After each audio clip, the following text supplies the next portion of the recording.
Við ætlum að skoða leið til þess að teikna bogalínur með aðferð sem heitir Conic Curve. Ef við útskýrum aðeins Conic Curve þá erum við með línu, botnlínu eða tvo punkta sem við byrjum á því að teikna og við erum að ákvarða lengdina frá þessari línu og yfir í punkt sem er hérna uppi, sem er í rauninni þríhyrningur. Lengdin á milli línunnar og punktsins kallast RHO value. Ef að línan er undir 0,5 þá heitir þetta ellips.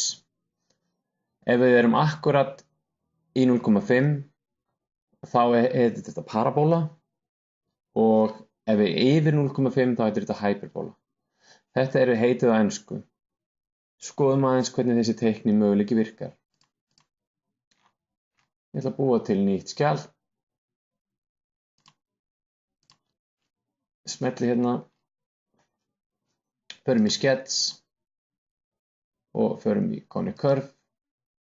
Smelli hérna til þess að búa til vinnuflöt. Ég ætla bara aðeins að sjá hvernig þetta virkar. Smellum hérna á. Við getum búið til þessa línu og við ráðum í rauninni hvar við setjum þennan punkt, þar sem x-ið er. Og ef við förum hérna alveg upp þá verður þetta þríhyrningur. Ég ætla aðeins að setja hérna til hliðar og smella. Við getum farið hérna upp og eins og sjáum þá verður þetta, við erum að þessi gildi frá þessari línu og hérna upp. Þegar þetta er komið alveg upp er þetta þríhyrningur. Ok, ég smelli og loka þessu. Við getum líka, ef við viljum fá nákvæmar stærðir, þá getum við búið fyrst í línu og við getum sett hana bara í lengd, eins og 60 og komum með hana hérna og farið síðan að teikna þessa kurvuðu línu ofan á hana. Smelli hérna í Conic Curve, för hérna, smelli þennan punkt og við getum farið hérna út frá miðjunni. Smelli og við getum alltaf breytt þessu hérna aðeins eftir á, áður en við lokum línunum, við getum farið alveg í þríhyrning eða farið hérna niður í búið til keilu eða kurvaða línu. Smelli á Enter.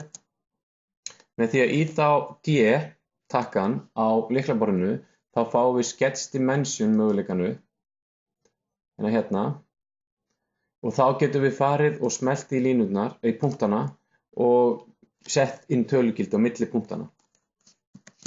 Setjum við í 70. Svona. Og við breytum þá auðvitað kurfunni. Einnig er hægt, ef ég ýti á Escape, að fara hérna í punktin hérna, því að þegar við erum búin að búa til kurvu, að þá kemur punktur og við getum teygt þetta til og fært til þess að breyta línunni. Mjög þægilegt ef við þurfum að ná okkur sérstakri kurvu. Athugið að punkturinn getur verið langt frá forminu þar sem við byggum til í upphafi, eins og hérna er þessi punktur fyrir þetta form. Hérna get ég farið í punktin og fært hann til. Zoomað út og stækkað. Þetta var allt Conic Curve í bili. Takk kærlega fyrir.